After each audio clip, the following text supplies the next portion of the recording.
പിതാവിന്റെയും പുത്രന്റെയും പരിശുദ്ധാത്മാവിന്റെയും നാമത്തിൽ ആമേൻ. അമ്മേ പരിശുദ്ധ അമ്മേ, അമ്മേ പരിശുദ്ധമേ, ദൈവമാതാവേ, കൃപാസനത്തിലൂടെ ഞങ്ങൾക്കും ഞങ്ങളുടെ ദേശത്തിനും അമ്മ മധ്യസ്ഥം തേടി തന്ന എല്ലാ അനുഗ്രഹങ്ങൾക്കും കൃപകൾക്കും ഞങ്ങളിപ്പോൾ ഹൃദയം നിറഞ്ഞ നന്ദി പറയുന്നു.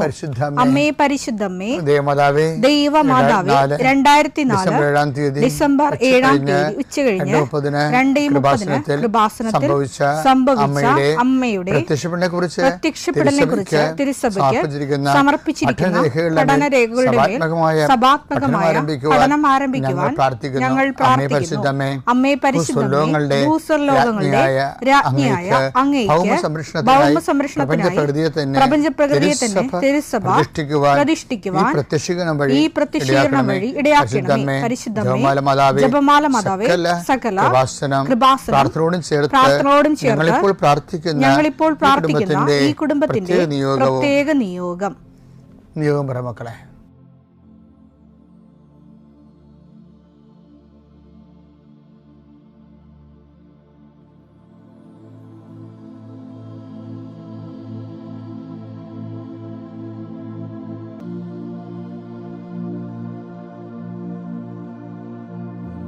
അമ്മയുടെ പ്രത്യക്ഷീകരണത്തിന്റെ ഈ അനുഗ്രഹവേളയിൽ ഞങ്ങൾക്ക് സാധിച്ചു തരുവാൻ കനിയണമേ.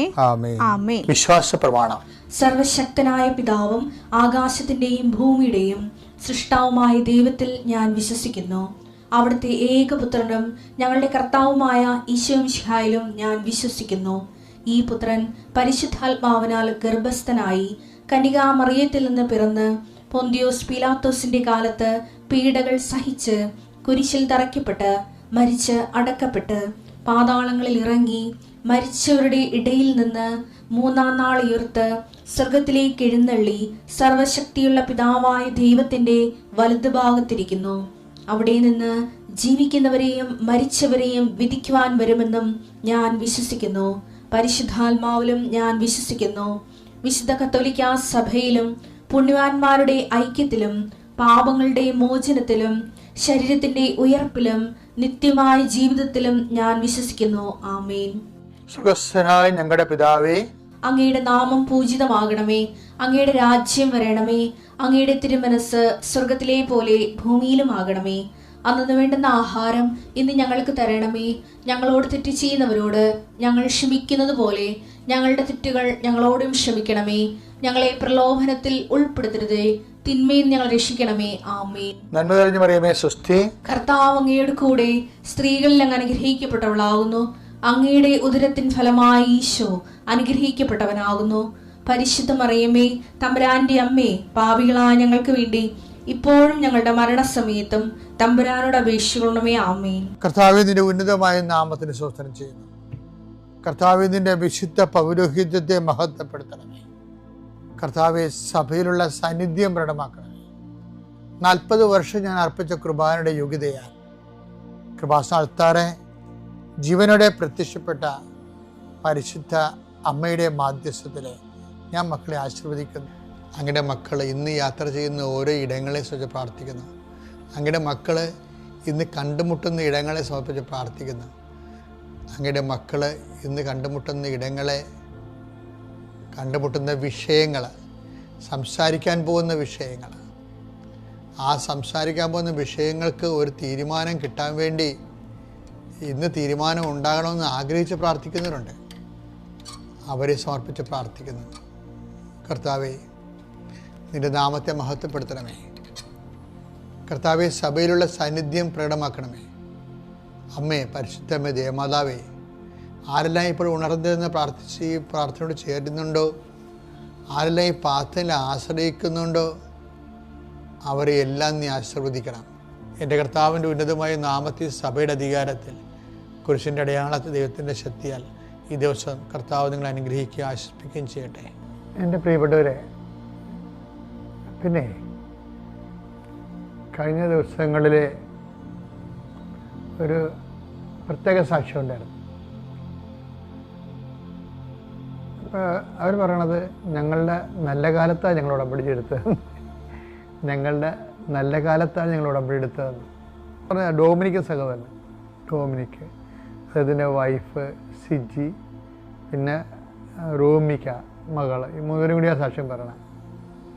അപ്പോൾ അദ്ദേഹം പറഞ്ഞത് ഇന്നുവരെ ആരും പറയാത്ത സാധനമാണ്. അത് ഞാൻ നിങ്ങളോട് പറയുന്നത്. ഞങ്ങളുടെ നല്ല കാലത്താണ് ഉടമ്പടി എടുത്തത്. അദ്ദേഹത്തിന് ജോലിയുണ്ട്, വീട്ടിൽ കുഞ്ഞുങ്ങൾ പഠിക്കുന്നു, കുടുംബത്തിന് വലിയ കടങ്ങളൊന്നുമില്ല, കുടുംബത്തിന് സ്വസ്ഥവും സമാധാനമായിട്ട് ഭാര്യയും കുഞ്ഞുങ്ങളും വീട്ടിൽ താമസിക്കണം. അപ്പോൾ അങ്ങനെ വളരെ നന്നായിട്ട് പോയി. അപ്പോൾ ആ ഒരു കാലത്ത് ലീവിന് വന്നപ്പോൾ ഇവർ ഉടമ്പടി എടുത്ത്. ഇപ്പോൾ ഈ ആൾക്കാരെല്ലാവരും ഉടമ്പടി എടുക്കുന്നത് എപ്പോഴാണെന്ന് അറിയാമോ? മോശം കാലത്താണ് ഉടമ്പടി എടുക്കുന്നത്. മോശം കാലത്തല്ലേ ഉടമ്പടി എടുക്കണം. എല്ലാവരും ഒരു 99% ആൾക്കാരും മോശം ടൈമിലാവുന്ന ഉടമ്പടി എടുക്കണം. അതുകൊണ്ടാണ് ഞാൻ ഈ സാക്ഷ്യം ഇങ്ങനെ കൊള്ളാമല്ലോ എന്ന് പറഞ്ഞത്. അതാ നല്ല കാലത്ത് വന്ന് ഉടമ്പടി. അപ്പോൾ നല്ല കാലം എന്ന് പറയുമ്പോൾ കാലം ചേഞ്ച് ചെയ്യുമ്പോഴേ, ഇപ്പം എനിക്കുണ്ടല്ലോ, എനിക്ക് ഒരു ആശുപത്രി കിടപ്പ് ഉറപ്പാണ്. ഏത് ഈ ജൂൺ മാസത്തിൽ, പിന്നെ ഇനി ഫെബ്രുവരി മാസത്തിലാണ്. കാര്യം പെട്ടെന്ന് നമുക്ക് കൺട്രോൾ പോയിട്ട് ഈ കഫം വന്ന് അന്തരീക്ഷം തണുത്ത് കഴിയുമ്പോൾ അലർജറ്റിക്കായിട്ട്, തണുപ്പിനോട് അലർജിയാണ്, അലർജറ്റിക്കായിട്ട് നമ്മുടെ ചെസ്റ്റ് ബ്ലോക്ക് ആവും. പിന്നെ നമുക്ക് ഒന്നും ചെയ്യാൻ പറ്റില്ല, വിറച്ച് തുള്ളി പനിച്ച്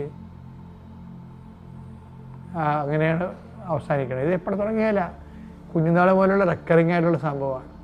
കാലം മാറുമ്പോൾ ബോഡി നമ്മൾ അറിയിക്കും. ഭയങ്കര സിവിയറാണ് ആ സമയത്ത്. പനിയൊക്കെ 103 വരും. അപ്പം ഇതിൻ്റെ ഒരു വിഷയം ഇതുപോലെ അത് സീസൺ ചെയ്യും. ഇതുപോലെ ജീവിതത്തിലും ചില സമയത്ത് സീസൺ ചേഞ്ച് ഉണ്ട്. പക്ഷെ നമുക്ക് പരിശുദ്ധാത്മാവ് ഉണ്ടെങ്കിൽ സീസൺ ചേഞ്ചിന് മുമ്പ് നമ്മുടെ ജീവിതത്തിലെ കാര്യം ഞാൻ പറയട്ടെ, പരിശുദ്ധാത്മാവ് ഉണ്ടെങ്കിൽ ഇപ്പം ഇയാൾ ഈ പറയുന്ന ഡൊമിനിക് എന്ന് പറയുന്ന ആൾ ജീസസ് യൂത്തിലെ ഫുൾ ടൈമറാണ്. ഫുൾ ടൈമേഴ്സിൻ്റെ പ്രശ്നം വെച്ച് കഴിഞ്ഞാൽ അവർക്ക് പരിശുദ്ധാത്മാവില്ലാതെ മുന്നോട്ട് പോകാൻ പറ്റത്തില്ല. അപ്പം അതുകൊണ്ട് അവരെപ്പോഴും അത് ഈ ഫുൾ ടാങ്ക് പെട്രോൾ അടിച്ചിട്ടേക്കണമെന്ന് പറഞ്ഞ് ഇട്ടേക്കുമ്പോൾ ഇപ്പോൾ വലിയ യാത്രയില്ലേ, ലോങ് പോകേണ്ട ആൾക്കാരില്ലേ, ലോങ് പോകേണ്ട ആൾക്കാരെന്ത് ചെയ്യും? അവർ ഫുൾ ടാങ്ക് അടിച്ചിട്ടേക്കും. ഈ ആധ്യാത്മിക ആയിക്കൊണ്ടത് അതാണ് നല്ലതെന്ന് തോന്നുന്നത്. ചില ആൾക്കാർ ഈ ഷോർട്ട് പോകുന്ന ആൾക്കാരുണ്ട്. അവർ നല്ലത് 1/2 ലിറ്ററൊക്കെ അടിക്കത്തുള്ളൂ, 1 ലിറ്റർ വല്ല 100 രൂപയൊക്കെ അടിച്ചു വെക്കും. അപ്പം അത് നമ്മൾ എങ്ങനെ പോകുന്നു എന്നുള്ളതനുസരിച്ചിരിക്കും. ഇപ്പം നമുക്ക് ഒരു മിനിമം ഫിസിക്കൽ ലൈഫ് ഉള്ളെങ്കിൽ ഇതുപോലെ 100 രൂപയൊക്കെ 50 രൂപയൊക്കെ പെട്രോൾ അടിക്കുന്ന ആൾക്കാരെ പോലെ. ലോങ് പോകുക എന്ന് വെച്ച് കഴിഞ്ഞാൽ ദൈവമായിട്ട് സാക്ഷ്യം വഹിച്ചുള്ള സാക്ഷി ജീവിതമില്ലേ, അതിനാണ് ലോങ് പോകണമെന്ന് പറയണത്. അങ്ങനെ ലോങ് പോകണവർ ഫുൾ ടാങ്ക് അടിക്കണം. ഈ ഡൊമിനിക് ഒരു ഫുൾ ടാങ്ക് അടിക്കുന്ന പാർട്ടിയാണ്. കാര്യങ്ങളുടെ ജീസസ് യൂത്തിൻ്റെ ഫുൾ ടൈമറാണ്. അപ്പോൾ അവർക്കറിയാം കർത്താവിൻ്റെ ജോലി ചെയ്യണമെന്നുണ്ടെങ്കിൽ നമ്മളെപ്പോഴും നല്ല ഫുൾ സ്പിരിറ്റഡ് ആയിരിക്കണം. അപ്പോൾ സ്പിരിറ്റാണെങ്കിലുള്ള ഗുണമെന്ന് പറയുന്നത്, സ്പിരിറ്റിൻ്റെ സീസൺ ചേഞ്ച് ചെയ്യുമ്പോൾ സ്പിരിറ്റ് വരാൻ പോകുന്ന കാര്യങ്ങൾ അവൻ ഞങ്ങളോട് പറയുമെന്ന് അറിയത്തില്ല. അപ്പോൾ അതിനടുത്ത് യോഹന്നാൻ 16:14 ഒരു ഭയങ്കര വചനമാണ് ഈ യോഹന്നാൻ 16:14. വായിച്ചേ. വരാനിരിക്കുന്ന കാര്യങ്ങൾ സീസൺ ചേഞ്ച് ചെയ്യണമെങ്കിൽ വരാനിരിക്കുന്ന കാര്യങ്ങൾ അവൻ നിങ്ങളെ അറിയിക്കും. അവൻ എനിക്കുള്ളവയിൽ നിന്ന് സ്വീകരിച്ച് നിങ്ങളോട് പ്രഖ്യാപിക്കും, നിങ്ങളോട് പറയും. അങ്ങനെ അവൻ എന്നെ മഹത്വപ്പെടുത്തും. ഈശോന്റെ ഉള്ളിലുള്ളത് നമ്മളെ അറിയിക്കുന്നത് പരിശുദ്ധാത്മാവാണ്. അപ്പോൾ ഈ ഫുൾ ടാങ്ക് എന്ന് വെച്ച് കഴിഞ്ഞാൽ നല്ലവണ്ണം സ്പിരിറ്റോടെ നിൽക്കുകയാണെങ്കിൽ നമുക്ക് വരാൻ പോകുന്ന അത് കർത്താവ് നമ്മളെ അറിയിക്കും. അതാണല്ലേ കൃപാസനത്തിൻ്റെ ഒരു ഏറ്റവും വലിയ സന്ദേശം. അതാണല്ലോ, ദുരന്തമുണ്ടാകാൻ പോകുന്നു, പ്രാർത്ഥിക്കണം. വരാൻ പോകുന്ന കാര്യങ്ങളാണ് അമ്മ പറഞ്ഞത്. അപ്പോൾ അത് അൾത്താരയിൽ ആരാധന നടക്കുന്ന സമയത്താണ് അമ്മ ആഘോഷമായിട്ട് വന്ന് പറഞ്ഞത്. അമ്മയെ ആരും കണ്ടില്ല, ഞാൻ മാത്രമേ കണ്ടുള്ളൂ. പക്ഷേ ആ മെസ്സേജ് ഏറ്റെടുത്ത് കഴിഞ്ഞപ്പോൾ എന്നാ സംഭവിക്കുന്നത്, ഏത് ജില്ലകളിൽ ചെന്നാലും ഏത് രാജ്യങ്ങൾ ഭൂഖണ്ഡങ്ങളിൽ ചെന്നാലും ഉടമ്പടി എടുത്ത് ജീവിക്കുന്ന അതൊരു വേ ഓഫ് ലൈഫായിട്ട് ഇപ്പോഴൊക്കെ ആൾക്കാർ സാക്ഷ്യം പറയുമ്പോൾ നമ്മൾ ശ്രദ്ധിച്ചാൽ മനസ്സിലാവും. ഉടമ്പടി ഒരു ജീവിത രീതി എന്ന രീതിയിലാണ് ആൾക്കാർ എടുത്തിരിക്കുന്നത്. അതുകൊണ്ടാണ് അവർ കുറേ ആൾക്കാർ ഇങ്ങനെ പുതുക്കിയിരിക്കും. ഇന്ന് അശ്വതി നായർ എന്ന് പറഞ്ഞൊരു മോള് സാക്ഷ്യം പറഞ്ഞ് ഇന്നലെ അതായത് അവർ പറഞ്ഞത് എൻ്റെ കാശ് തീർന്നപ്പോൾ ഞാൻ എൻ്റെ വള കൊണ്ടുപോയി പണയം വെച്ചു, ഇനി 35,000 രൂപ കിട്ടുമെന്ന് പറഞ്ഞ്, മാക്സിമം കിട്ടണം 35,000 രൂപയാണെന്ന് പറഞ്ഞു. അപ്പോൾ അവർ പറഞ്ഞ് എനിക്കൊരു 15,000 രൂപ ഇങ്ങോട്ട് താന്ന് പറഞ്ഞു. 15,000 രൂപയ്ക്ക് ഞാൻ പത്രം മേടിച്ച് എല്ലായിടത്തും കൊണ്ടുപോയി മാതാവിൻ്റെ കാര്യം പറഞ്ഞ് കൊടുത്തെന്ന് പറഞ്ഞു.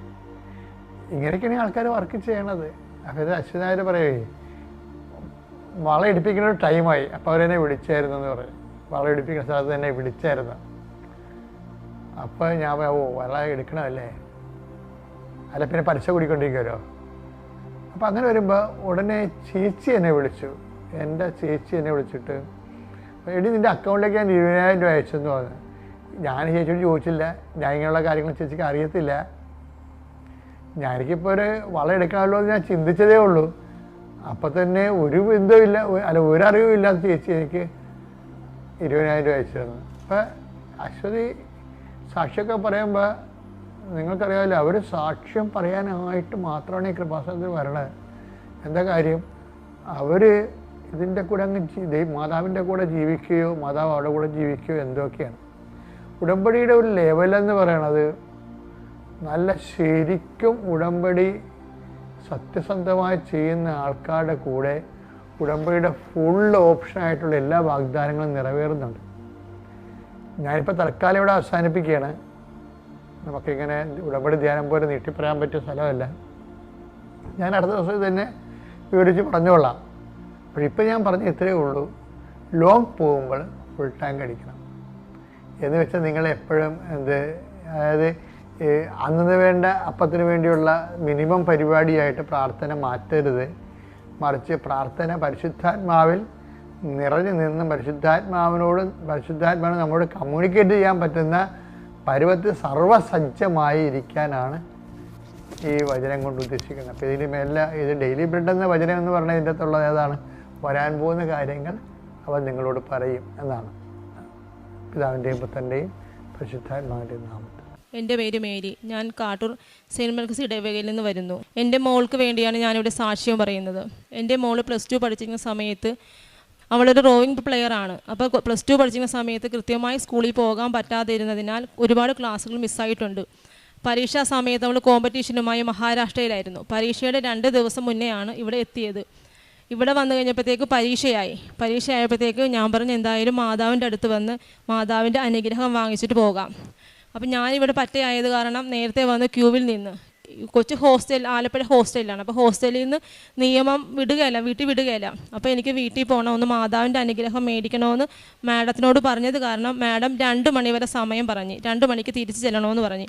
അപ്പം ഞാൻ വേഗത്തിലാകാമെന്ന് കരുതി ഇവിടെ വന്ന് ക്യൂ നിന്ന് ഫസ്റ്റ് വന്നപ്പോഴത്തേക്ക് അവിടുത്തെ പ്രദേശം പറഞ്ഞ് ഹോൾ ടിക്കറ്റ് കാണിക്കാതെ ഇത് ടോക്കൺ തരാൻ പറ്റത്തില്ല, മോള് തന്നെ വരണമെന്ന്. വീണ്ടും ഞാൻ പോയി ബാക്കിൽ നിന്ന് നിര ഫ്രണ്ടിൽ വന്ന്, അപ്പോഴും കൊച്ചു വന്നിട്ടില്ല. 3-ാം പ്രാവശ്യവും ഞാൻ ഇതുപോലെ ബാക്കിൽ നിന്ന് ക്യൂ നിന്ന് ഫ്രണ്ടിൽ വന്ന സമയത്ത് ഇവൾ 11:30 ആയപ്പോഴത്തേക്ക് ഇവിടെ എത്തി. പക്ഷേ അപ്പോൾ അധികം പിള്ളേരുണ്ടായിരുന്ന കാരണം അത്രയും പിള്ളേർക്ക് ടോക്കൺ കൊടുത്തു കഴിഞ്ഞപ്പോഴത്തേക്ക് പറഞ്ഞ് ഇനി അടുത്ത ബാച്ചിൽ നിങ്ങൾക്ക് ടോക്കൺ തരാൻ വെയിറ്റ് ചെയ്യാൻ പറഞ്ഞു.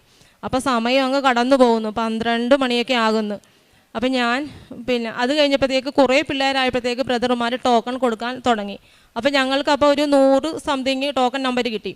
അപ്പം ഞങ്ങൾ ഇവിടെ അൾത്താരെ വന്നപ്പോൾ അച്ഛൻ ഇങ്ങനെ എല്ലാ പിള്ളേരെയും നിർത്തി ഇങ്ങനെ ബ്ലെസ് ചെയ്ത് വിടുന്നു. ഞങ്ങൾ കയറാനായിട്ട് അങ്ങ് ആയപ്പോഴത്തേക്ക് അച്ഛൻ പറഞ്ഞ് ഇനി ഒരു കാര്യം ചെയ്യും, 1:30 ആയി. അപ്പോൾ ഇനി നിൽക്കുന്ന കുട്ടികൾ ചോറൊക്കെ കഴിച്ചിട്ട് സമാധാനത്തിൽ വന്നാൽ മതി, എല്ലാവർക്കും അച്ഛൻ അനുഗ്രഹം തന്നേ വിടത്തുള്ളൂ. അപ്പം ഞങ്ങൾക്ക് സമയം 1:30 ആയി, ഇവൾക്ക് തിരിച്ച് ഹോസ്റ്റലിൽ പോകണം. എനിക്കും ആകെപ്പാടെ സങ്കടമായി, കാരണം അച്ഛൻ്റെ ബ്ലെസ്സിങ് കിട്ടിയില്ലല്ല. എന്നാലും ഞാൻ പറഞ്ഞു ഏതായാലും മാഡത്തിന് വഴക്ക് കേൾക്കണ്ട, തിരിച്ചു പോകാമെന്ന് പറഞ്ഞു. അവിടെ മാതാവിനോട് പ്രാർത്ഥിച്ചിട്ട് തിരിച്ചു പോയി. അക്കാദമിയിലോട്ട് തിരിച്ചു പോയ ശേഷം പരീക്ഷയായപ്പോൾ ഞാൻ പറഞ്ഞു പേടിക്കണ്ട, മാതാവിനോട് പ്രാർത്ഥിച്ചാൽ മതി, മാതാവിൻ്റെ തൈലവും ഉപ്പും എല്ലാം കൊച്ചു കൊണ്ടുപോകണമെന്ന്. കൊച്ചിൻ്റെ കയ്യിൽ ഓൾറെഡി അത് ഉണ്ട് താനും. പരീക്ഷയ്ക്ക് പോയി. അപ്പോൾ ഞാൻ വിളിച്ചു പറഞ്ഞു പരീക്ഷ ഹാളിൽ വെച്ച് ക്വസ്റ്റ്യൻ പേപ്പർ വായിച്ച് നോക്കിയിട്ട് പറയണം. പരീക്ഷയുടെ കാര്യം കൊച്ചു തന്നെ പറയും. എൻ്റെ പേര് അന്ന ഹെലൻ ജോസഫ്. അമ്മ പറഞ്ഞതുപോലെ പരീക്ഷയുടെ തലേ ദിവസം ആണ് ഞാൻ കോമ്പറ്റീഷൻ കഴിഞ്ഞ് എത്തിയത്. അപ്പോഴത്തെ സീനിയർ നാഷണൽ റോവിങ് ചാമ്പ്യൻഷിപ്പ്. ഞാനൊരു റോവിങ് പ്ലെയറാണ്. അപ്പോഴത്തേക്ക് കോമ്പറ്റീഷൻ കഴിഞ്ഞിട്ട് ഞാൻ തലേ ദിവസമാണ് പരീക്ഷയ്ക്ക് എത്തിയത്. അപ്പോൾ ഒന്നും പഠിച്ചിട്ടുമില്ല, അതിൻ്റേതായ നല്ല ടെൻഷനും ഉണ്ട്. ഇവിടെ വന്നിട്ടാണെങ്കിൽ മാതാവിൻ്റെ ഇടയ്ക്ക് അച്ഛനെയും കാണാൻ പറ്റിയില്ല. ചാമ്പ്യൻഷിപ്പ് എന്ന് വെച്ചാൽ 43rd സീനിയർ നാഷണലാണ്. അപ്പോഴത്തേക്ക് റോവിങ് എന്നാണ് എൻ്റെ കോമ്പറ്റീഷൻ. തുഴച്ചിലാണ് ഈ റോവിങ് എന്ന് പറയുന്നത്. അപ്പോഴത്തേക്ക് ഒരുപാട് സംസ്ഥാനത്തു നിന്നുള്ള ടീമുണ്ട് എൻ്റെ കൂടെ കളിക്കാനായിട്ട്. അപ്പോഴത്തേക്ക് നേരെ സ്റ്റാർട്ട് ചെയ്തത് ഞങ്ങൾ ട്രെയിനിങ് ചെയ്യുന്ന സമയത്തൊക്കെ ആണെങ്കിലും എനിക്കൊരു പാർട്ട്ണറുണ്ട്. ഞാൻ ഡബിളാണ് ചെയ്യുന്നത്, 2 പേരുള്ളതാണ്. അപ്പോഴത്തേക്ക് എനിക്കൊരു പാർട്ട്ണറുണ്ട്. അപ്പോൾ ഞങ്ങൾ 2 പേരും കൂടെ ചെയ്യുമ്പോഴാണെങ്കിലും ട്രെയിനിങ് ചെയ്തിട്ടാണെങ്കിലും ഞങ്ങൾക്കൊന്നും കോർഡിനേഷനോ ഒന്നും ഞങ്ങൾക്ക് കിട്ടുന്നില്ല പരസ്പരം. ആദ്യം ഒരാഴ്ചത്തെ ട്രെയിനിങ്ങേ ഉള്ളൂ ഞങ്ങൾക്ക്. കാരണം ഒരാഴ്ച കഴിഞ്ഞിട്ട് നേരെ ചാമ്പ്യൻഷിപ്പിന് പോകണം. അവിടെ തന്നെ 2 ദിവസം എടുക്കും. അപ്പോഴത്തേക്ക് അതിനേക്കാളും 2 ദിവസം മുമ്പ് നമ്മൾ ഇവിടെ നിന്ന് ചെല്ലും. അപ്പോൾ ഒരാഴ്ചത്തെ ട്രെയിനിങ്ങേ ഇവിടെ ഉള്ളൂ. അപ്പോഴത്തേക്ക് ചേച്ചിയുടെ കൂടെ ഇങ്ങനെ ചെയ്തിട്ടാണെങ്കിലും ഞാൻ ഒപ്പം ചേച്ചിയോട് ചെയ്യാൻ പറ്റുന്നില്ല. കാരണം എൻ്റെ മുമ്പിലാണ് ചേച്ചി, ഞങ്ങൾ പുറകിലോട്ടാണ് തുഴയുന്നത്. അപ്പോഴത്തേക്ക് മുമ്പിൽ നിൽക്കുന്ന ആളുടെ കൂടെ വേണം നമ്മൾ മുന്നോട്ട് പോയി ഓരോ കോർഡിനേഷനിൽ വരാനായിട്ട്. അപ്പോഴത്തേക്ക് എത്ര ചെയ്തിട്ടാണേലും കോർഡിനേഷൻ കിട്ടുന്നില്ല. അപ്പം എനിക്ക് ഭയങ്കര ഒരു ചേച്ചി ഇങ്ങനെ പറയുന്നുണ്ട്, എന്താ കോർഡിനേഷൻ കിട്ടാത്ത, ഇങ്ങനെ പോയാൽ നമുക്ക് എങ്ങനെ മെഡൽ കിട്ടും, നീ എൻ്റെ ഒപ്പം വിടുന്നില്ലല്ലോ. ഞാൻ പറഞ്ഞു ചേച്ചി അത് കുഴപ്പമില്ല, എങ്ങനെ വന്നാൽ ആ സമയത്ത് നമുക്ക് ശരിയായിക്കോളൂ എന്ന് പറഞ്ഞു. അങ്ങനെ നേരെ ഇവിടുന്ന് ഒരാഴ്ചത്തെ ട്രെയിനിങ് ഒക്കെ കഴിഞ്ഞ് നേരെ ഞങ്ങൾ പൂനെക്ക് ചെന്ന് ആദ്യത്തെ ദിവസം ഞങ്ങൾക്ക് ഹീറ്റ്സ് ട്രയലാണ്. നമുക്ക് ജസ്റ്റ് നമ്മളെങ്ങനെയാണ് ചെയ്യേണ്ടത് അങ്ങനെയുള്ള കാര്യങ്ങളൊക്കെ പറയുന്ന ട്രയലാണ് ഫസ്റ്റ് ദിവസം. പിന്നെ പിറ്റേ ദിവസം തൊട്ട് മത്സരം തുടങ്ങുവാണ്. അങ്ങനെ 2ാമത്തെ ദിവസം ചെന്നു, മത്സരം തുടങ്ങി. അപ്പോൾ നമുക്ക് ടീമൊക്കെ അറിഞ്ഞു. നമ്മളങ്ങനെ നേരെ സ്റ്റാർട്ടിംഗ് പോയിന്റിൽ ചെന്നപ്പോഴാണ് എന്നുമില്ലാത്ത ഓളവും കാറ്റും. അപ്പോൾ പിന്നെ ടെൻഷനായി. കാരണം കാറ്റുണ്ട്, ഓളമുണ്ട്. ഞങ്ങൾക്ക് 2 കിലോമീറ്ററാണ് റേസ് ചെയ്യേണ്ടത്. അപ്പോഴത്തേക്കെന്ന് വെച്ചാൽ കാറ്റ് ഓളമുണ്ട്. അതിന് മുമ്പത്തേക്കാണെങ്കിൽ ഞാൻ മാതാവിൻ്റെ നേർച്ച വസ്തുക്കൾ എപ്പോഴും മത്സരത്തിനായാലും പരീക്ഷക്കായാലും ട്രെയിനിങ്ങിന് പോയാലും ഞാൻ എപ്പോഴും മാതാവിൻ്റെ നേർച്ച വസ്തുക്കൾ ഉപയോഗിക്കും. മാതാവിൻ്റെ ഉപ്പും എണ്ണയും ഞാൻ കഴിച്ചു. പിന്നെ എൻ്റെ കൂടെയുള്ള എൻ്റെ പാർട്ട്ണറിനും മാതാവിൻ്റെ ഉപ്പും തൈലവും പൂശുകയും ഞങ്ങളുടെ ബോട്ടിലും അത് കണക്ക് തന്നെ ഉപ്പും തൈലവും എല്ലാം ഇട്ട് ഞങ്ങൾ നേരെ സ്റ്റാർട്ടിംഗ് പോയിന്റ് ചെന്നതും നേരെ അപ്പോൾ നല്ല ഭയങ്കര കാറ്റെന്ന് വെച്ചാൽ ഞങ്ങളുടെ വള്ളമെന്ന് വെച്ചാൽ ഭയങ്കര ലൈറ്റ് വെയിറ്റ് വള്ളം കൊണ്ട് പെട്ടെന്ന് കാറ്റ് പിടിക്കും. അപ്പോൾ എനിക്ക് ഭയങ്കര ടെൻഷൻ, ദൈവമേ കാറ്റ് പിടിക്കരുത്. കാരണം കാറ്റ് പിടിച്ചാൽ ഞങ്ങൾ തിരിച്ച് ഓപ്പോസിറ്റ് സൈഡിലോട്ടേ വലിക്കത്തുള്ളൂ. അങ്ങനെ നേരെ എന്ത് ചെയ്തു, സ്റ്റാർട്ടിംഗ് പോയിന്റ് ചെന്ന്. അപ്പം എൻ്റെ ഒരു വിശ്വാസമുണ്ട്, മാതാവിൻ്റെ തൈലവും ഉപ്പും ഞാൻ എടുത്തിട്ടുണ്ടെന്നുള്ളൊരു വിശ്വാസം. എനിക്ക് നല്ല കോൺഫിഡൻസ് ഉണ്ട്, മാതാവ് ഉണ്ട് എൻ്റെ കൂടെ. അങ്ങനെ ഞങ്ങൾ നേരെ സ്റ്റാർട്ട് അടിച്ചതും എന്തറിയില്ല, ഫസ്റ്റത്തെ അടിയിൽ തന്നെ അടിച്ച് കയറ്റി വെച്ചു. പിന്നെ നേരെ 2 കിലോമീറ്റർ നല്ല ലീഡിട്ട് തന്നെ ഞങ്ങൾക്ക് അടിച്ച് ഗോൾഡ് മെഡൽ തന്നെ അമ്മ മാതാവ് തന്ന് എനിക്ക് അനുഗ്രഹിച്ചു. ഇതാണ് എനിക്ക് കിട്ടിയ അമ്മ മാതാവ് അനുഗ്രഹിച്ചു തന്ന എൻ്റെ ഗോൾഡ് മെഡലാണിത്.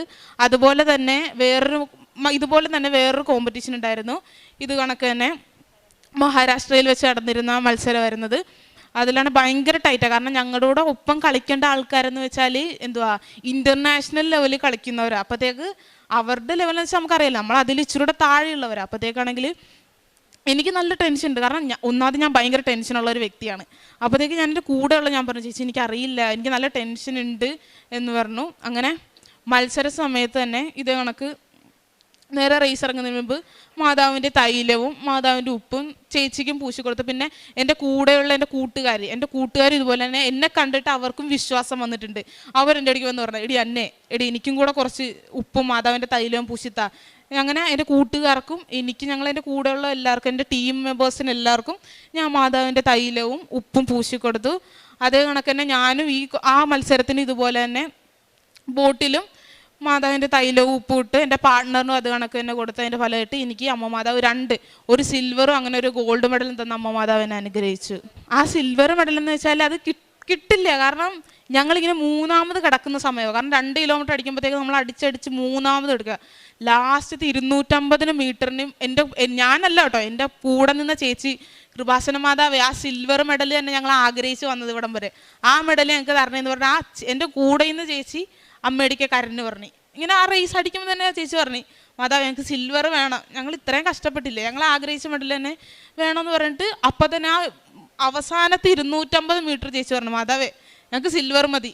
അങ്ങനെ അടിച്ചോണ്ടിരിക്കുമ്പോൾ ചേച്ചി വിളിച്ച് പറഞ്ഞു, മാതാവേ കൃപാസന മാതാവേ എന്ന് വിളിച്ച് പറഞ്ഞത് നല്ലടിയോടെ ഞങ്ങൾക്ക് ആ സിൽവർ മെഡൽ തന്നെ അമ്മ എന്ന് ഞങ്ങൾ അനുഗ്രഹിച്ചു. പിന്നുള്ളതെന്ന് വെച്ചാൽ ഞാനാണെങ്കിൽ തീരെ പഠിക്കില്ല, ഞാൻ പഠിത്തത്തിന് ഭയങ്കര പുറകോട്ടാണ്. പിന്നെ എന്ന് വെച്ചാൽ എൻ്റെ +2ൻ്റെ എക്സാമിൻ്റെ സമയത്താണെങ്കിൽ ഞാൻ അങ്ങനെ കുറേ ക്ലാസ്സൊക്കെ എനിക്ക് മിസ്സായിട്ടുണ്ട്. കാരണം ഞാൻ ഒന്നാമത് എനിക്ക് മെമ്മറി കുറച്ച് ഞാൻ ഓർക്കത്തില്ല. പിന്നെ കുറേ ക്ലാസ്സും മിസ്സായിട്ടുണ്ട്. അപ്പോഴത്തേക്കാണെങ്കിൽ ഞാൻ പഠിക്കാൻ വെച്ചിട്ട് കൂടെ പുറകോട്ടാണ്. അപ്പോഴത്തേക്കാണെങ്കിൽ അക്കൗണ്ടൻസി പരീക്ഷ കണക്കാണോ എനിക്ക് തീരെ അറിയില്ല. ഞാനപ്പോൾ ഞാനായിട്ട് പറഞ്ഞ് അമ്മ അക്കൗണ്ടൻസി പരീക്ഷ എനിക്ക് തീരെ അറിയില്ല, അപ്പോൾ ഞാൻ പരീക്ഷയ്ക്ക് എന്തായാലും പോകാമെന്ന് പറഞ്ഞ് നേരെ എക്സാമിന് പോയി. എക്സാമിന് ക്വസ്റ്റ്യൻ പേപ്പർ കണ്ടിട്ടാണ് ഒരു രക്ഷയില്ല. കാരണം അറിയില്ല, ഒന്നും അറിയില്ല. ഒന്നും പഠിച്ചിട്ടില്ല, കണക്ക് ചെയ്യാൻ ഒന്നും അറിയില്ല. ടീച്ചർ വരെ പറഞ്ഞു കേട്ടോ ഞാൻ തോൽക്കും, നീ +2 തോക്കുമെന്ന് ടീച്ചർ പറഞ്ഞു. അപ്പോൾ അമ്മ പറഞ്ഞു നീ പേടിക്കണ്ട, മാധവൻ്റെ ഉപ്പും തൈലും നീ പൂശിക്കൊണ്ട് പോയല്ലോ, നീ എന്തിനു പേടിക്കണം, മാധവ് പരീക്ഷ എഴുതിക്കോളൂ എന്ന് പറഞ്ഞു. അങ്ങനെ നേരെ ഞാൻ ചെന്ന് എക്സാം എഴുതി തീർന്ന്. എക്സാം എഴുതിയിട്ട് കോൺഫിഡൻസ് ഇല്ല, തോറ്റെന്ന് തന്നെ വീട്ടിൽ വന്നു. ഞാൻ പറഞ്ഞമ്മ തോറ്റമ്മ വിട്ടേക്ക്, നമുക്ക് പിന്നെ സേ എഴുതാന്ന് പറഞ്ഞ് തന്നെ വീട്ടിൽ വന്നിട്ട് പിന്നെ ടെൻഷനായി, ദൈവമേ തോറ്റു പോകുക, അതിന് അടുത്ത ഡിഗ്രിക്ക് കയറണം. കാരണം ഇനിയും ഇത് മുന്നോട്ട് കൊണ്ടുപോകണമെങ്കിൽ ഡിഗ്രി +2 ജയിച്ചാലേ ഇത് മുന്നോട്ട് പോകാൻ പറ്റുള്ളൂ. അങ്ങനെ നേരെ വീട്ടിൽ വന്നപ്പോൾ അപ്പം അമ്മ പറഞ്ഞ് പേടിക്കണ്ട, കുഴപ്പമില്ല, മാധവൻ്റെ ഇതെല്ലാം ചെയ്തല്ലേ, അതുകൊണ്ട് പേടിക്കണ്ട, ടെൻഷൻ ഉണ്ടാകണ്ടെന്ന് പറഞ്ഞു. അങ്ങനെ +2ൻ്റെ റിസൾട്ട് വന്നതും തോറ്റെന്ന് എഴുതിയ പരീക്ഷയ്ക്കാണ് C+ കിട്ടിയത്. ജയിക്കുമെന്ന് പറഞ്ഞ പരീക്ഷയ്ക്കും കിട്ടിയില്ല. പക്ഷേ തോക്കുമെന്ന് പറഞ്ഞ പരീക്ഷക്കാണ് എൻ്റെ രീതിയിൽ പറഞ്ഞാൽ നല്ല മാർക്കോടെ എനിക്ക് പാസ്സാകാൻ പറ്റിയത്. അത് അമ്മ മാതാവും ഈശോയും കൂടെ ഉള്ളതുകൊണ്ട് മാത്രമാണ് ഞാൻ ഇവിടം വരെ ഇങ്ങനെ നിൽക്കാനും അമ്മ മാതാവിൻ്റെ ഇവിടെ നിന്ന് ഇങ്ങനെ പറയാൻ പറ്റിയതും എല്ലാം അമ്മ മാതാവിൻ്റെ ഈശോയുടെയും കൂടെ ഉള്ളത് കൊണ്ടാണ്. പ്രേക്ഷിത പ്രവർത്തനമായിട്ട് ഞാൻ ചെയ്യുന്നത് ഇവിടുന്ന് കൃത്യമായിട്ട് പത്രം കൊണ്ടുപോയി എല്ലാ മാസവും വരും. എല്ലാ മാസവും വന്ന് പത്രം മേടിച്ചുകൊണ്ട് പോയി എല്ലായിടത്തും കൊടുക്കും. ചില പള്ളികൾ ദൂരെ പോയി പള്ളികളിലും കൊടുക്കാറുണ്ട്. പിന്നെ കാരുണ്യ പ്രവർത്തികൾ എന്ന് പറഞ്ഞാൽ കഴിഞ്ഞ ഒരു ദിവസം കൊച്ചിനൊരു ആദരവുണ്ടായിരുന്നു. ആദരവിന് ഹസ്ബൻഡ് ചെന്നപ്പോഴത്തേക്ക് ഒരു ഓട്ടിസം ബാധിച്ച ഒരു കുഞ്ഞിനെ കണ്ടു. അപ്പോൾ ഇവളുടെ അത്രയും പ്രായം തോന്നിക്കുമെന്ന് പറഞ്ഞു. അപ്പോൾ എന്നോട് പറഞ്ഞു ഈ പ്രാവശ്യം എന്തെങ്കിലും കാരുണ്യ പ്രവൃത്തി ചെയ്യാൻ താല്പര്യമുണ്ടെങ്കിൽ ആ മോൾക്ക് തന്നെ എന്തെങ്കിലും ചെയ്യണമെന്ന് പറഞ്ഞു.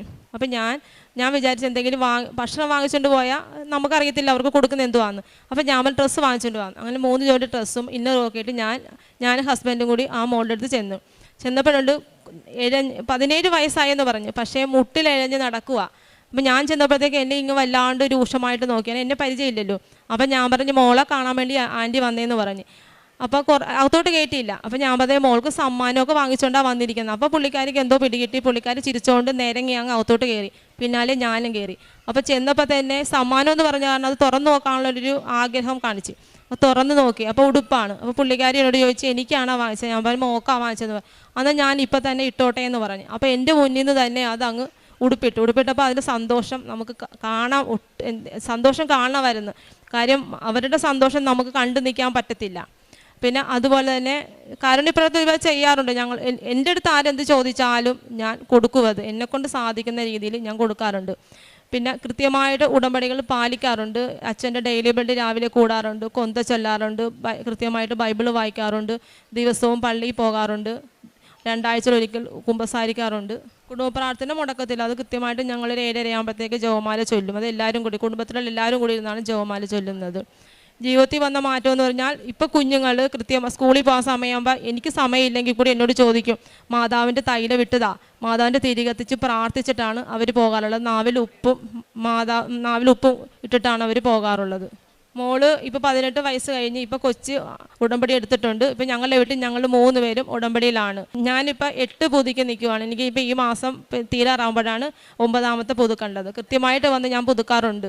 ഈശോയ്ക്കും അമ്മയ്ക്കും ഞങ്ങൾ ഇവിടം വരെ എത്തിച്ച ഈശോയ്ക്കും അമ്മയ്ക്കും ഒരു കോടാനുകൂടി നന്ദി. ഇനി എൻ്റെ ജീവിതം വരെ ഞങ്ങളെപ്പോഴും ഉടമ്പടിയിലായിരിക്കും. കാരണം ഉടമ്പടി ഒരു ദിവസം പോലും ഞാൻ ഉടമ്പടി തീരുന്ന ദിവസം 91ാമത്തെ ദിവസം വന്ന് ഞാൻ ഉടമ്പടി എടുക്കുന്ന ആളാണ്.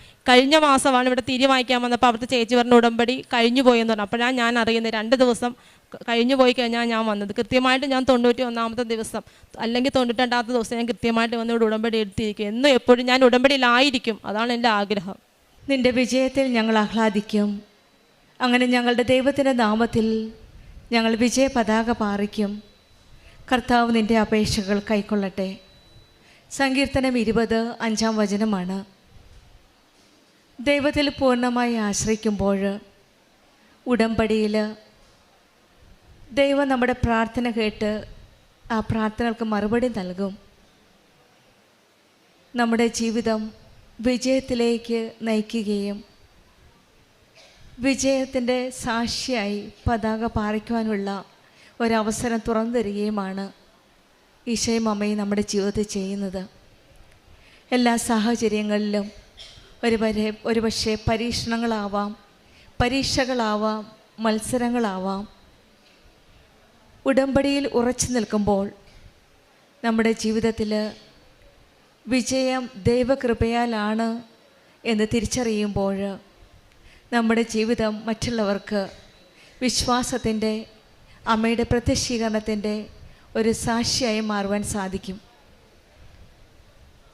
മേരി മൈക്കിൾ എന്ന മകൾ അന്ന ഹെലനും നമ്മളോട് സാക്ഷ്യപ്പെടുത്തിയതും ദൈവത്തിൻ്റെ കൃപ അനുഭവിച്ചറിഞ്ഞ ഒരു വലിയ ദൈവാനുഭവ സാക്ഷ്യമാണ്. ആദ്യമായിട്ട് ഈ മകൾ ഉടമ്പടി ജീവിതം മുന്നോട്ട് നയിക്കുന്ന ഒരു സഹോദരിയാണ്. 8 പ്രാവശ്യം പുതുക്കി, 1 പ്രാവശ്യം സാക്ഷ്യം പറയുന്നത് രണ്ടാമത്തെ സാക്ഷ്യമാണ്. മകൾ ഒരു റോയിങ് പ്ലെയറാണ്. നാഷണൽ ലെവലിൽ പല പ്രാവശ്യവും മത്സരിച്ചിട്ടുണ്ട്. +2 പരീക്ഷയ്ക്ക് പോകുവാൻ നേരം +2 പരീക്ഷയുടെ പ്രീവിയസ് ഡേ, അതായത് തലേ ദിവസവും മഹാരാഷ്ട്രയിൽ 43rd സീനിയർ നാഷണൽ റോയിങ് ചാമ്പ്യൻഷിപ്പിൽ പോയിട്ട് വന്നതേ ഉള്ളൂ.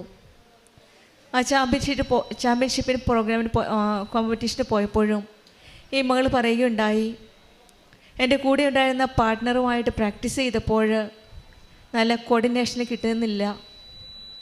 പക്ഷെങ്കിൽ ഉറച്ച വിശ്വാസത്തോടെ ഉടമ്പടി തൈലം തേച്ച് കുരിശ് വരച്ച് വിശ്വാസ പ്രമാണം ചൊല്ലി ബോട്ടിൽ ഉപ്പിട്ട് പ്രാർത്ഥിച്ചു.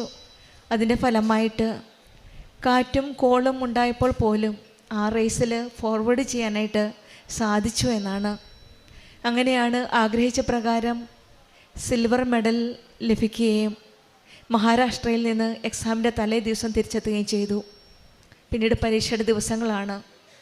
നല്ല പ്രിപ്പറേഷനില്ല, ഒത്തിരി ദിവസം ആബ്സെൻ്റ് ഉണ്ട്. പക്ഷെ അവിടെയെല്ലാം ഈ മകൾക്ക് നല്ല ഉറച്ച വിശ്വാസത്തോടെ അമ്മ മാതാവ് എൻ്റെ കൂടെയുണ്ട് എന്നാണ് പ്രാർത്ഥിക്കുന്നത്.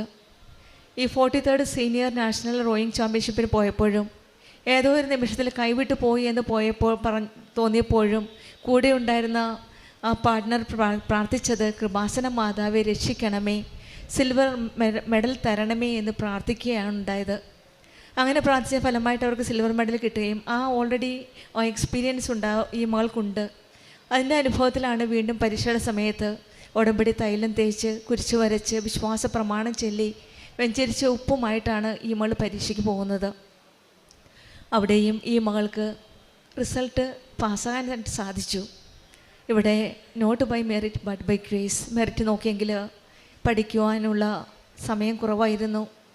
മെറിറ്റില്ല, പക്ഷെങ്കിൽ ദൈവത്തിൻ്റെ കൃപയാൽ അത് പാസ്സാകാൻ സാധിച്ചു.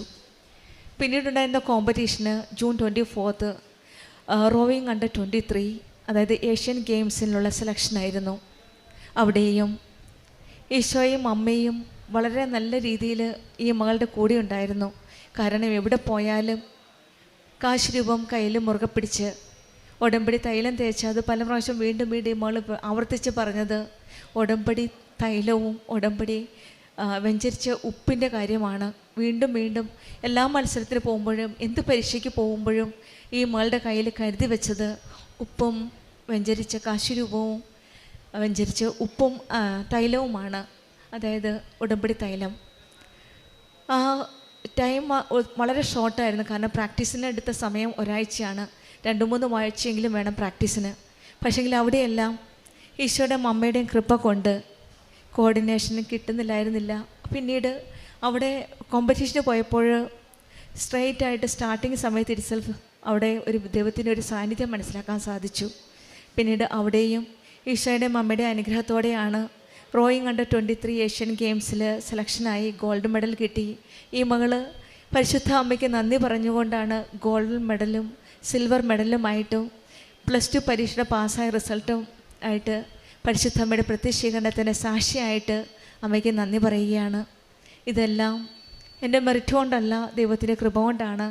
ഈ മകൾ ഉടമ്പടിയിൽ വെഞ്ചരിച്ച നേർച്ച വസ്തുക്കളും വിശ്വാസത്തോടെ ഉപയോഗിച്ചതിൻ്റെ ഫലമായിട്ട് ഈ മകള് ഇന്ന് നല്ല റിസൾട്ടോടു കൂടിയാണ് ഈശോയ്ക്കും അമ്മയ്ക്കും നന്ദി പറയുന്നത്.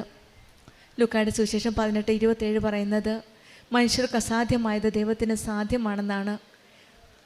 നമ്മൾക്ക് ഓരോ പരിമിതികളുണ്ട്, പക്ഷെങ്കിൽ ദൈവത്തോട് ചേർന്ന് നിൽക്കുമ്പോൾ ഉടമ്പടി മക്കളുടെ ജീവിതത്തിൽ ആ ദൈവത്തിൻ്റെ അനുഗ്രഹമാണ്, കൃപയാണ് നമുക്ക് കാണുവാൻ സാധിക്കുന്നത്.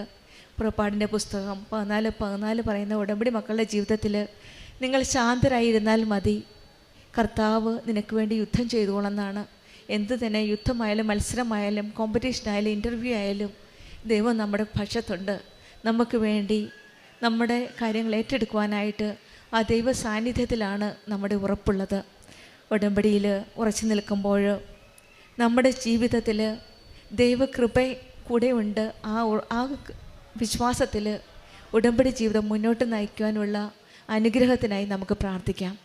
അതുപോലെ തന്നെയാണ് കാരുണ്യ പ്രവൃത്തികളും ആത്മീയ ജീവിതവുമെല്ലാം ഈ കുടുംബം, ഹസ്ബൻഡും വൈഫും മക്കളും എല്ലാം ചേർന്ന് നല്ല രീതിയിൽ ഉടമ്പടിയിൽ തുടർന്നുകൊണ്ട് പോകുന്ന ഒരു കുടുംബമാണ്. ഈശോയുടെ അമ്മയോടും ചേർന്ന് നിൽക്കുന്ന ഒരു കുടുംബം, വിശ്വാസ കൈമാറ്റം ചെയ്തുകൊണ്ട് മക്കൾ കൂടി വിശ്വാസത്തിലേക്ക് ആത്മീയതയിലേക്ക് വളർന്നുകൊണ്ട് പോരാനായിട്ട് ഒരു വഴി തെളിച്ചു കൊടുക്കുകയാണ്. ഈ മകൾ ഉടമ്പടി എടുത്തു. 18 വയസ്സായപ്പോഴേ ഉടമ്പടി എടുക്കാൻ സാധിച്ചു. ഇതെല്ലാം അച്ഛൻ്റെയും അമ്മയുടെയും വിശ്വാസ ജീവിതത്തിൽ നിന്ന് മക്കൾക്ക് പകർന്നു കൊടുത്ത ആ വിശ്വാസ കൈമാറ്റമാണ്. അതുകൊണ്ട് തന്നെയാണ് ജീവിതത്തിലെ വിജയം പാറിക്കാനുള്ള ആ സാഹചര്യം ഈശോയും അമ്മയും ഒരുക്കി കൊടുക്കുന്നത്. നിൻ്റെ വിജയത്തിൽ ഞങ്ങൾ ആഹ്ലാദിക്കും. അങ്ങനെ ഞങ്ങളുടെ ദൈവത്തിൻ്റെ നാമത്തിൽ ഞങ്ങൾ വിജയ പതാക പാറിക്കും. കർത്താവ് നിൻ്റെ അപേക്ഷകൾ കൈക്കൊള്ളട്ടെ. നമ്മുടെ ജീവിതത്തിലും വിജയ പതാക പാറിക്കാനുള്ള അനുഗ്രഹത്തിനായി പ്രാർത്ഥിക്കാം. നമ്മുടെ അപേക്ഷകൾ കൈക്കൊള്ളുന്ന ആ ദൈവത്തിൻ്റെ സാന്നിധ്യം അടുത്തറിയുവാനായിട്ടുള്ള കൃപയ്ക്കായി നമുക്ക് പ്രാർത്ഥിക്കാം. മേരി മൈക്കിളിനും അന്ന ഹെല്ലനും കുടുംബത്തിന് ലഭിച്ച എല്ലാ അനുഗ്രഹങ്ങൾക്കും നമ്മൾക്ക് കരങ്ങളടിച്ച് ദൈവത്തെ മഹത്വപ്പെടുത്താം.